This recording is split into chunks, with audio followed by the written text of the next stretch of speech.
untuk kondisi dan situasi politik, hukum dan sosial serta demokrasi di Indonesia saat ini, menurut Mas Slamet, di mana letak kepolisian yang paling tepat? Nah, kita harus kemukakan dulu. Jadi dalam demokrasi idealnya, polisi itu dalam demokrasi yang modern, polisi itu tunduk pada hukum, bukan tunduk pada politik.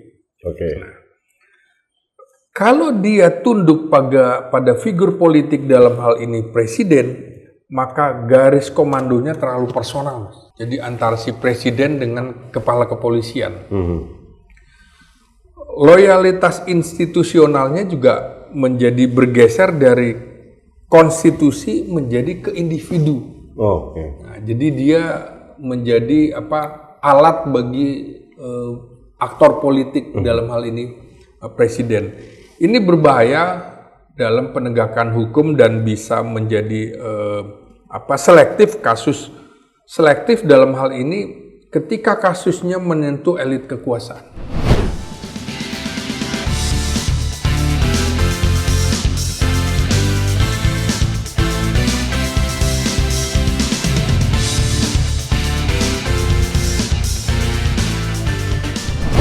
Halo Sahabat Indonesia, kita bertemu kembali dalam Anak Bangsa Podcast. Sahabat Indonesia, saya hari ini akan membahas tentang kemana arah reformasi Polri. Sampai sekarang belum jelas kabarnya. Yang terakhir malah kita melihat Presiden Prabowo begitu memuji-muji Polri, bahkan akan menganugerahkan bintang Mahaputra kepada Kapolri. Belum lagi dinamika yang terjadi. DPR begitu gigih membela Kapolri, kemudian sampai saat ini, minimal pada saat kami syuting hari ini, Komisi Percepatan Reformasi Polri yang dibentuk oleh Presiden belum kunjung mendapatkan waktu untuk bertemu dengan Presiden untuk melaporkan hasilnya. Padahal sudah 3 bulan. Jadi kalau kita hitung 8 November, harusnya 8 Februari Komisi Percepatan Polri harus melaporkan kepada Presiden, tapi sampai sekarang konon yang kami dengar belum mendapatkan waktu. Di masyarakat banyak simpang siur tentang polisi seperti apa. Yang terjadi banyak dukungan-dukungan dari berbagai kelompok. Yang disasar adalah supaya Polri tetap di bawah Presiden. Kenapa hanya itu yang menjadi pokok dukungan mereka? Kenapa tidak bicara tentang kultural reformasi Polri seperti apa? Tapi kenapa seperti menangkap apa yang dikatakan oleh Kapolri waktu di DPR kemarin? Apakah dukungan mereka ini organik atau bersifat dalam tanda kutip mobilisasi? Kita tidak tahu. Nah, untuk membahas hal itu saya akan berdiskusi dengan mentor saya, Dr. Slamet Ginting, pakar politik dan pertahanan yang banyak mengetahui hal seperti itu. Mas Slamet, terima kasih waktunya. Makasih, Mas Rudi. Sehat ya? Alhamdulillah. Sudah lama nggak ketemu. Iya, siap. Mohon maaf agak panjang saya pembukaan saya. Jadi saya pribadi sebagai anak bangsa itu merasa heran dengan kemana arah reformasi Polri ini. Yang saya lihat yang terjadi akhir-akhir ini bukan kita membahas tentang bagaimana mendudukkan Polri secara profesional, tapi justru lebih sibuk mendudukkan bahwa Polri harus tidak boleh di bawah kementerian, harus ini atau itu gitu. Kenapa itu yang dibahas? Nah, menurut bacaan Mas Slamet sebagai seorang pengamat politik dan keamanan dan pertahanan juga, apa yang terjadi di negeri kita tercinta ini? Ya, kita harus dulu menempatkan polemik-polemik ini. Yang terjadi adalah saya belajar dari sejarah posisi kepolisian di sejumlah negara.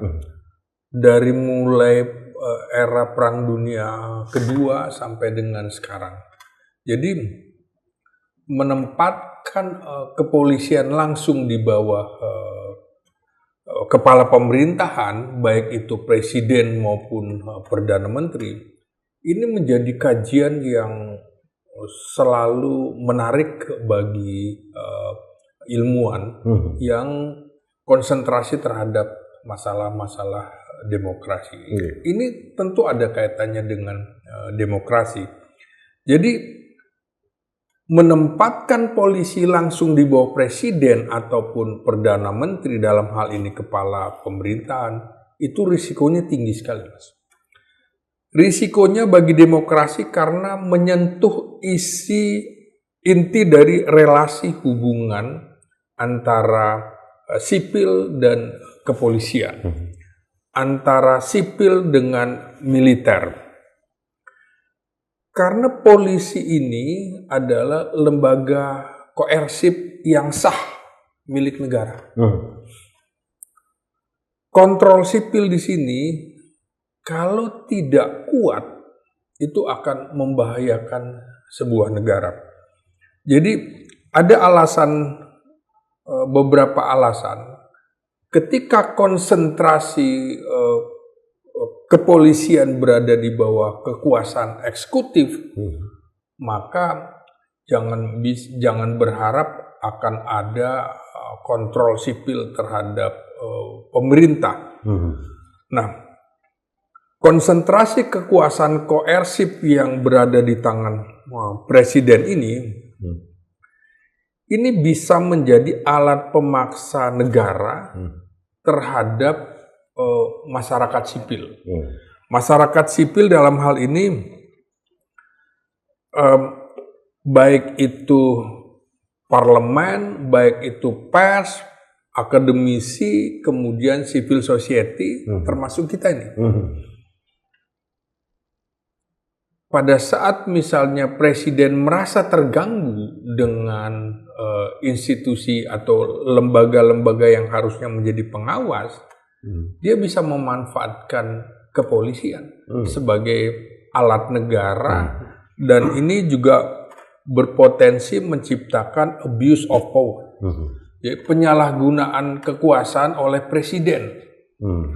Karena itu aparat penegak hukum yang dipakai oleh presiden atau perdana menteri artinya nantinya dia terkonsentrasi bukan pada masalah hukum, tapi berkonsentrasi bagaimana dia melindungi kepentingan rejim yang sedang berkuasa, bukan untuk kepentingan hukum. Nah, pengalaman di sejumlah negara menunjukkan ketika eksekutif terlalu dominan, kemudian didukung oleh lembaga koersif yang sah, baik itu militer maupun kepolisian, maka oposisi dalam hal ini seperti mahasiswa, aktivis, pers, itu rentan mengalami kriminalisasi. Jadi nanti nggak berani lagi mengkritik terhadap presiden, terhadap eksekutif. Nah, kita tidak ingin Presiden Prabowo Subianto jatuh di dalam kubangan tudingan otoritarianisme pemerintahannya. Ini kan dipilih secara demokratis, iya.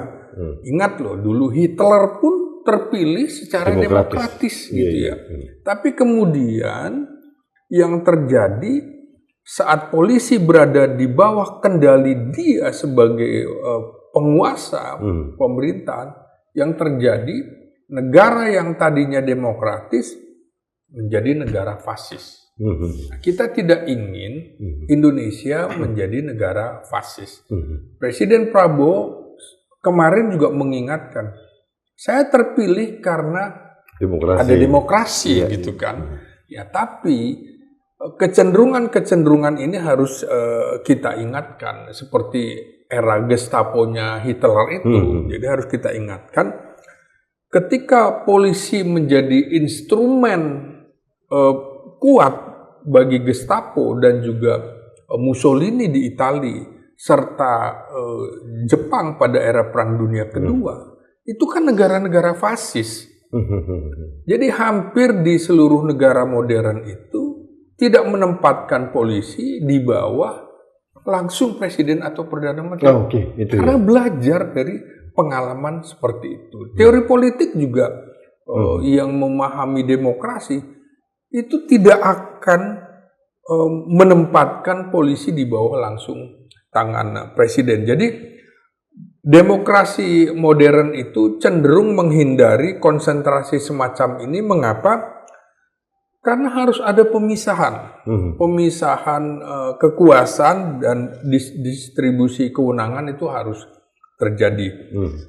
Karena otomatis ini melemahkan prinsip rule of law.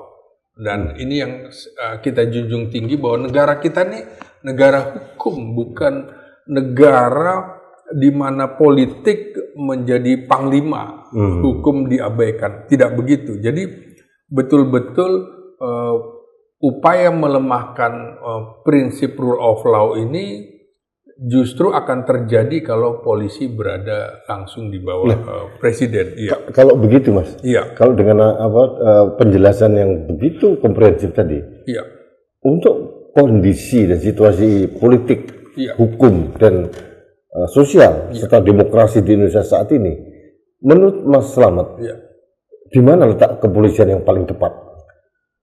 Nah, kita harus kemukakan dulu. Jadi dalam demokrasi idealnya, polisi itu dalam demokrasi yang modern, polisi itu tunduk pada hukum, bukan tunduk pada politik. Kalau dia tunduk pada figur politik dalam hal ini presiden, maka garis komandonya terlalu personal. Jadi antara si presiden dengan kepala kepolisian. Loyalitas institusionalnya juga menjadi bergeser dari konstitusi menjadi ke individu. Nah, jadi dia menjadi alat bagi aktor politik dalam hal ini presiden. Ini berbahaya dalam penegakan hukum dan bisa menjadi selektif dalam hal ini ketika kasusnya menyentuh elit kekuasaan. Nanti presiden bilang jangan periksa yang ini, jangan periksa yang ini, kau periksa aja yang oposisi. Itu seperti itu. Jadi ancamannya nyata. Jadi nanti polisi terdorong membaca sinyal politik, bukan standar hukum. Jadi nggak boleh polisi masuk ke ranah politik, apalagi politik praktis seperti itu. Maka negara-negara demokrasi modern yang mapan seperti Amerika misalnya, atau Jerman, itu membangun check and balances yang kuat sekali. Nah, persoalan kita, ketika polisi sudah berada di bawah kendali presiden langsung, DPR seperti yang kemarin, Komisi 3, loh kok malah tepuk tangan, menyala Kapolri dan segala macam. Loh, ini fungsi Anda pengawasan terhadap kepolisian. Belum lagi kita tidak bisa berharap banyak dari Kompolnas, sehingga tidak ada pengawasan terhadap lembaga kepolisian. Mas, maaf, senyampang Mas Slamet bicara tentang fenomena yang terjadi di DPR, Komisi 3 terutama. Kemudian kan itu besoknya kan dibawa ke paripurna gitu. Jadi seolah-olah mereka sudah bisa menentukan kok Polri harus langsung di bawah presiden dan sebagainya. Ada 8 poin itu. Nah, apa yang Anda baca ya dari fenomena yang tadi, yang pada saat lembaga legislatif yang harusnya menjadi check and balances, kok berubah menjadi paduan suara yang menurut saya kok aneh gitu ya. Itu yang disebut politisasi kepolisian. Jadi polisi masuk ke dalam ranah politik parlemen itu.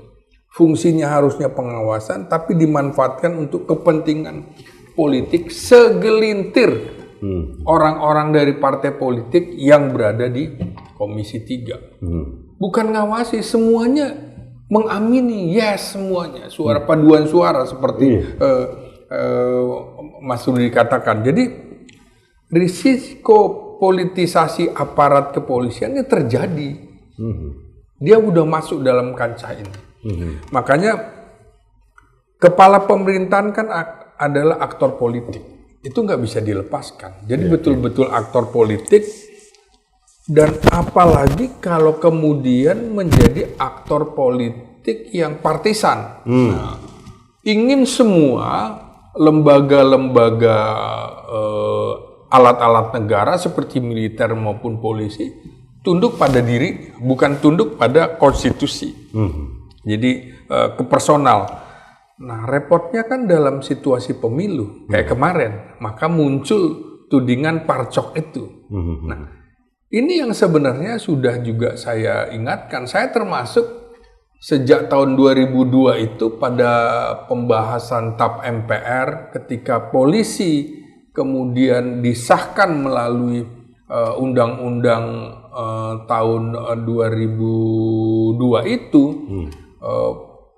berada langsung di bawah presiden. Saya bilang pada satu ketika akan menjadi masalah termasuk bagi Presiden Megawati yang mengesahkan pada waktu itu, pengesahan di eranya Presiden Megawati, dan terbukti pada pemilu kemarin merasa bahwa dicurangi, dikerjai oleh parcok ini. Nah, jadi jangan kemudian berpikir berkuasa terus seperti Presiden Prabowo berkuasa terus. Nanti ketika nggak berkuasa, partainya digergaji seperti ini. Jadi kita harus berpikir panjang. Apakah fenomena parcok yang terjadi tahun 2024 kemarin ya dalam Pilpres itu ekspresi apa turunan masalah yang Mas Slamet sampaikan tadi? Iya, pasti. Jadi alat kekuasaan rejim. Maka pada masa pemerintahan Presiden Jokowi, konsolidasi demokrasi itu hancur lebur. Termasuk di dalamnya ketika polisi menjadi alat kekuasaan dirinya untuk kepentingan dirinya. Itu karena langsung. Belum lagi lemahnya pengawasan dari parlemen. Tidak berfungsinya Kompolnas. Jadi memang betul-betul kondisi ini kalau terus diberlakukan akan menurunkan kepercayaan masyarakat terhadap presiden. Presiden Prabowo Subianto dalam hal ini. Kemudian juga akan meningkatkan polarisasi. Perbedaan pemikiran. Saya nggak percaya ini nanti. Sulit, Mas. Kalau terjadi delegitimasi terhadap kepolisian, yang rugi kita semua. Saya nggak ingin kemudian masyarakat nggak percaya terhadap polisi karena dia masuk dalam wilayah sebagai aktor politik, bukan aktor penegak hukum. Nah, makanya kemudian ilmuwan-ilmuwan seperti Samuel Huntington, ilmuwan politik, itu selalu menekankan pentingnya profesionalisme baik aparat militer maupun aparat kepolisian agar terjadi stabilitas demokrasi di sebuah negara. Jadi betul-betul untuk menjaga supaya akuntabilitas negara itu tidak lemah secara horizontal. Gitu.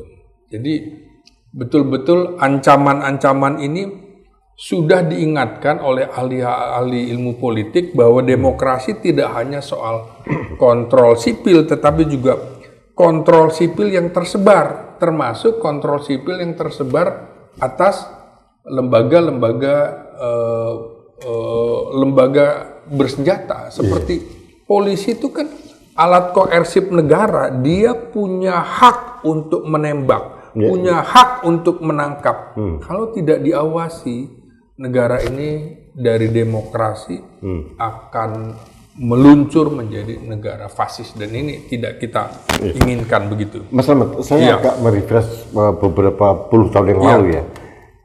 Ini kan dibentuk Komisi Percepatan Reformasi Polri, Presiden harus membentuk. Nah, saya sedikit membandingkan sebetulnya yang terjadi pada awal reformasi. Bagaimana TNI itu mereformasi dirinya sendiri tanpa dibentuk komisi-komisi apapun, tapi mereformasi sendiri dan legowo, menarik diri dari parlemen, tidak mau boleh memilih dan sebagainya. Itu kali ini kok tidak terjadi dalam posisi Polri ya? Seolah-olah kok defensif sekali ya posisi Polri ini ya untuk mengatakan direformasi ini. Yang pertama nih indikatornya nih, Presiden belum membentuk komisi, dia sudah bentuk tim dulu. Betul. Kemudian ada beberapa pelanggaran putusan MK misalkan. Iya. Terus kemudian yang terakhir kemarin di DPR seperti itu ya. Saya lebih baik kalau di bawah Kementerian Kepolisian dia jadi petani atau apa. Artinya mereka sudah mematok sikap yang tegas dan anehnya didukung oleh DPR, dan manakala sedang terjadi pekerjaan Komisi Percepatan Reformasi Polri yang dibentuk oleh Presiden gitu. Nah, kenapa bisa terjadi ya disparitas antara TNI dan Polri awal reformasi dulu dengan polisi yang sekarang?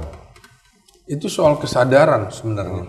Jadi kita dulu pernah melihat ada sosok SBY, almarhum Agus Wijoyo, almarhum Agus Wirahadikusuma, Sorip Kadi dan segala macam.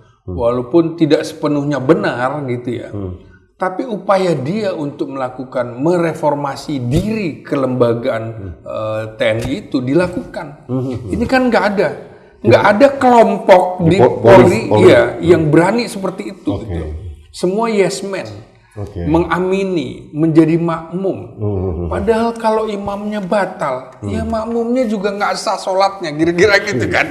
Nah, ini menurut saya Listio Sigit kalau sholat itu pemimpin yang sudah kentut itu, artinya tidak sah lagi menjadi imam, harusnya harus diganti. Karena menurut saya juga model yang sehat itu biasanya betul-betul pengawasan parlemen itu kuat. Kita sekarang tidak bisa lagi berharap ketika corak Komisi 3 kok seperti bagian dari kepolisian. Kemudian Komisi Independen Kepolisian, Kompolnas, tidak bisa kita harapkan. Sama sekali. Lalu peradilan yang kuat itu kan betul-betul salah satu demokrasi yang kita idam-idamkan, peradilan itu kuat. Juga adanya kebebasan pers. Nah, saya melihat sekarang kok juga ada framing ya, sepertinya dalam 1 bulan ini berita-beritanya ini mobilisasi nih. Oh, Mas Slam melihat saya mobilisasi? Membacanya mobilisasi. Bukan organik dari kelompok-kelompok. Yang terakhir kemarin saya lihat ada beberapa kelompok buruh kan? Iya, betul. Organisasi buruh yang menyatakan bahwa saya nggak ngerti relevansinya apa buruh apa dengan hubungannya? Makanya, apakah karena memang ada orang dari kelompok buruh ini menjadi penasehat ahli Kapolri dan segala macam. Itu kan menjadi menarik. Jadi yang kita ingatkan jangan sampai terjadi yang namanya penyalahgunaan wewenang, dan ini terus meningkat. Itu harus kita ingatkan karena pelajaran dari konteks Indonesia mestinya kita semua belajar bahwa polisi itu pernah awalnya di bawah jawatan Kementerian Dalam Negeri di awal-awal pemerintahan tahun 45 sampai menjelang 50 gitu. Lalu di bawah kejaksaan karena unsurnya unsur hukum, satu paket dengan peradilan, kejaksaan, kepolisian. Cuma kalau jadi satu nanti juga main mata, nggak ada yang ngawasi. Jadi dipisah. Jadi hubungan polisi dengan kekuasaan politik itu melewati berbagai fase, sampai dengan pada saat kita menghadapi situasi pergolakan-pergolakan atau pemberontakan-pemberontakan di tanah air, maka Presiden Soekarno pada 5960 setelah dekret Presiden, ini kita sedang akan menghadapi Belanda di mana militer kita belum kuat, harus di backup oleh polisi. Nah, makanya polisi kemudian tahun 60 itu menjadi bagian dari angkatan bersenjata Republik Indonesia karena ada konteks sejarah. Dan sekarang situasi normal menurut saya kembalikan saja sama seperti situasi yang dulu, di mana idealnya bagi para founding fathers kita memang di bawah Kementerian Dalam Negeri, dan itu juga sama seperti negara-negara modern juga menempatkan polisi di situ. Kenapa ya? Karena itu tadi pemisahan, misalnya pemisahan TNI dengan Polri, memang ada kesalahan fungsi dulu ya. Tapi menempatkan polisi langsung di bawah presiden, sementara TNI di bawah layar Kementerian Pertahanan, itu yang keliru di kepolisian. Nah sekarang, kalau juga TNI berlakunya sama, kelakuannya seperti polisi, gue nggak mau lagi di bawah Kementerian Pertahanan, gimana? Coba repot nggak? Ribet ya. Ribet kan. Jadi tentara itu tunduk. Pada hukum seperti itu dia tunduk. Mengapa polisi enggak? Nah tugas seperti Kapolri itu di dalam sumpahnya adalah menjalankan perintah undang-undang dan aturan. Bukan mengubah, bukan melawan. Karena itu kalau menurut saya deadlock nih terjadi seperti itu. Presiden bisa mengeluarkan perpu. Peraturan pengganti undang-undang kepolisian. Karena polisi nggak mau direformasi nih. Seperti ini. Apa yang dilakukan presiden dilawan seperti itu. Mas, ini apa mungkin ya ini terjadi pada Pak Prabowo ya dengan di kondisi Pak Prabowo yang sekarang begitu dekat dengan Kapolri gitu ya. Kan kalau kita lihat Mas, saya tidak tahu ya akan seperti apa laporan Komisi Percepatan Polri yang dipimpin oleh Profesor Jimli Asidiki ya. Tapi yang saya yakin pasti mereka memberikan kan ada 3 reformasi ini, kultural, struktural, instrumental. Ya. Nah, kalau malah struktural paling ada pilihan-pilihan gitu ya, pilihan langsung di bawah presiden seperti sekarang atau di bawah kementerian dan sebagainya itu. Nah, apakah kita masih punya harapan apa yang seperti kondisi ideal yang diceritakan Mas Slamet pada Presiden Prabowo sekarang? Ya, jadi menurut saya kalau memang deadlock, Presiden harus berani mengeluarkan perpu. Dan kalau memang tidak ada lagi orang-orang yang bisa dipercaya untuk memimpin polisi, dari polisi aktif, bisa diambil dari yang sudah pensiun untuk menjadi kepala kepolisian. Lewat perpu. Atau dari orang yang non-kepolisian, taruh di situ.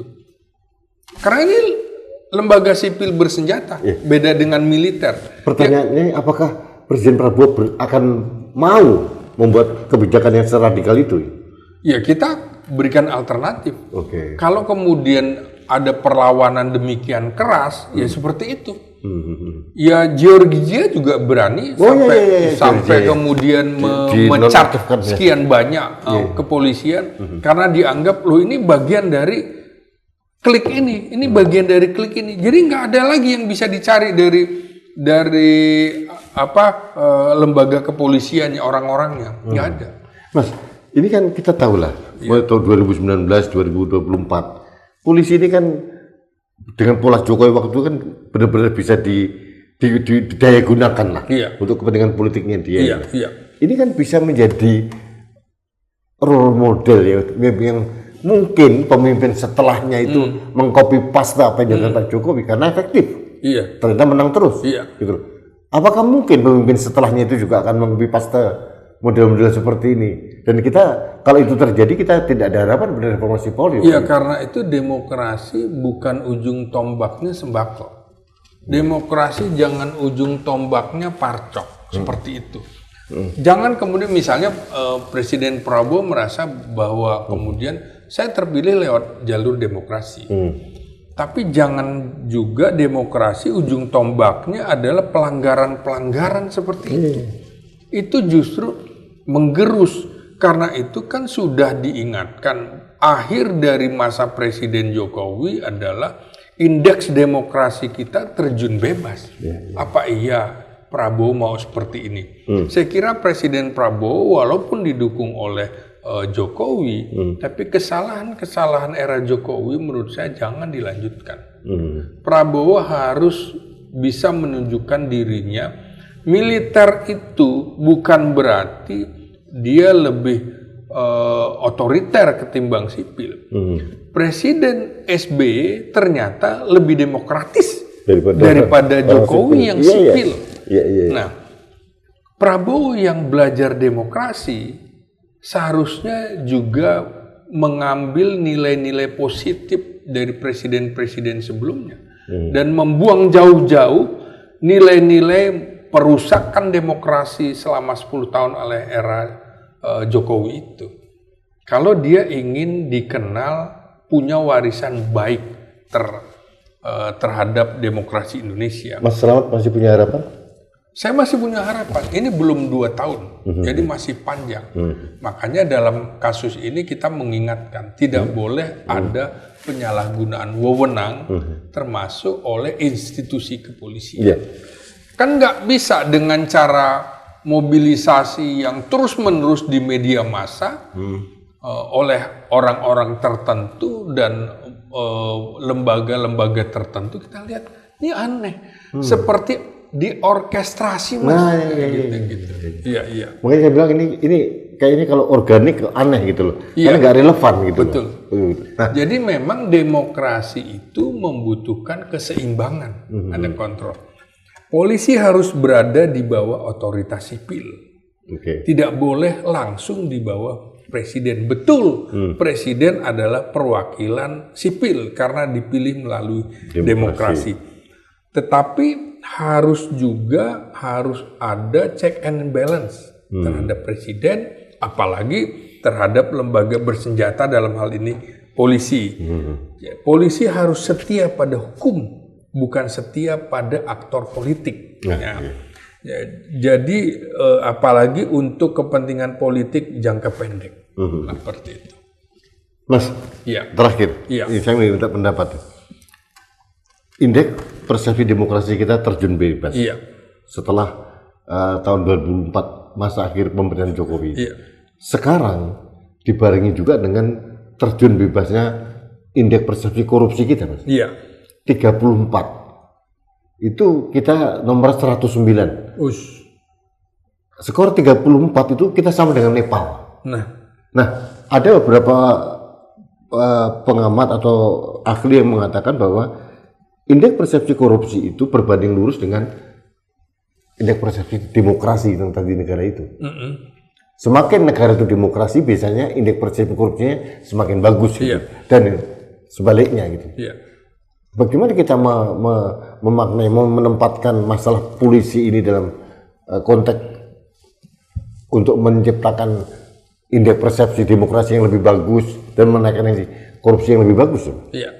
Jadi kalau indikatornya adalah lembaga kepolisian, kita harus melihat dari negara-negara demokrasi modern yang indeks demokrasinya stabil, bagus. Misalnya Inggris, misalnya Inggris, model Inggris, polisi betul-betul Inggris maupun Prancis, polisi berada di bawah Kementerian Dalam Negeri, Mas. Scotland Yard itu ya? Iya, betul. Polisi di bawah Kementerian Dalam Negeri atau Kementerian Keamanan Sipil. Keamanan Sipil. Jadi kelebihannya ada buffer institusional antara presiden dan polisi, antara Perdana Menteri dengan polisi. Ada kebijakan yang lebih terlembagakan. Kemudian mengurangi personalisasi kekuasaan. Jadi betul-betul risiko-risikonya itu dikurangi supaya tidak terjadi penyalahgunaan wewenang. Nah, kemudian juga model Komisi Kepolisian Independen Jepang ini juga bisa menjadi contoh di mana Komisi Kepolisian Nasional menjadi badan independen konstitusional. Jadi betul seperti KY gitu ya? Iya, betul-betul seleksi dan evaluasinya jelas, pengawasan operasionalnya jelas, kemudian investigasi terhadap pelanggaran kepolisian juga jelas. Jadi mereka tidak bisa sewenang-wenang, tidak ada yang mengawasi. Dari inspektur pengawasan kepolisian nggak bisa. Dari Kompolnas nggak bisa, Propam nggak bisa, terus DPR nggak bisa, terus siapa lagi? Lalu di bawah presiden aja sekarang sudah seperti melawan presiden, mendikte presiden. Saya kira kok nggak etis apa yang dilakukan Jenderal Sigit ini. Menurut saya. Anda melihat begitu ya? Iya. Jadi betul-betul nggak ada kontrol lah terhadap pernyataan-pernyataan Kapolri. Dibenarkan, Kapolri menyala segala macam. Itu sesuatu yang menurut saya justru harusnya DPR menjaga profesionalisme polisi, justru dia menjerumuskan polisi ke dalam profesionalisme. Dan ini menurut saya monopoli kekuasaan yang sudah nyaman sejak 2002 ini menurut saya harus segera diakhiri, dan kita jangan ragu, karena ini untuk kepentingan negara dan supaya polisi kita juga lebih profesional. Gitu. Mas, yang paling terakhir, saya ingat ada beberapa pengamat politik gitu ya, yang mengatakan sebaliknya, bahwa kalau polisi di bawah kementerian itu akan memperlemah polisi dan negara. Pendapat Mas Slamet? Ya enggak, justru itu kan tadi kita bicara budaya, misalnya budaya institusional yang Mas Rudi kemukakan, reformasi struktural tanpa reformasi budaya itu akan gagal. Kemudian kedua kita bicara oligarki politik, ya. Elit politik mungkin enggan melepas pengaruh, termasuk pengaruh aparat kepolisian itu. Dia ingin memanfaatkan, ya seperti era Jokowi. Jangan diulang lagi kan. Kemudian juga soal kepercayaan publik. Legitimasi Polri itu polisi bergantung pada persepsi keadilan dan profesionalisme. Apakah dia sudah profesional? Apakah kemudian sudah berlaku adil, terutama terhadap pihak yang kritis terhadap pemerintahan, seperti itu. Itu akan dilihat persepsinya. Jadi kalau ukurnya persepsi dan profesionalismenya. Iya betul, itu yang kita harapkan. Jadi jangan sampai persepsi kita terhadap polisi semakin menurun. Ini apa yang kita lakukan ini bukan untuk menjatuhkan atau menjelek-jelekan polisi. Justru kita ingin membangun peradaban polisi menjadi peradaban negara demokrasi modern Indonesia. Mas Slamet, terima kasih waktunya. Siap. Sahabat Indonesia, sudah terlalu komplit, jelas apa yang dikatakan oleh Dr. Slamet Ginting. Sekarang tinggal tergantung oleh Presiden. Bagaimana membawa polisi ini sesuai dengan apa yang disampaikan oleh Pak Slamet tadi. Kita semua membutuhkan polisi. Polisi yang profesional, polisi yang sebagai pelayan masyarakat, pengayom masyarakat, pelindung masyarakat. Tidak ada dari kita yang tidak membutuhkan polisi. Polisi tetap merupakan bagian penting alat negara yang harus kita butuhkan. Nah, pertanyaannya adalah jangan sampai tugas mulia dari insan Bayangkari ini disalahgunakan seperti waktu yang lalu. Perlu ada perumusan yang tepat. Nah, kita berharap dari hasil Komisi Percepatan Reformasi Polri itu akan memberikan masukan-masukan yang berharga, ditambah lagi masukan dari Pak Slamet Ginting dan teman-teman yang lain, agar posisi Polri tepat, profesional sesuai dengan harapan kita. Jangan akhirnya kita polisi seperti defensif gitu ya, karena kita tidak memusuhi polisi. Kita justru sayang polisi, kita ingin menempatkan polisi untuk dalam kancah perjuangan kita untuk sejarah yang sangat panjang gitu. Itu perlu kita sampaikan kepada polisi agar polisi menerima dengan terbuka semua masukan-masukan yang mungkin berbeda dengan pendapat internal dari Polri sekarang. Terima kasih sahabat Indonesia, kita bertemu kembali dalam Anak Bangsa Podcast selanjutnya. Sampai jumpa. Terima kasih.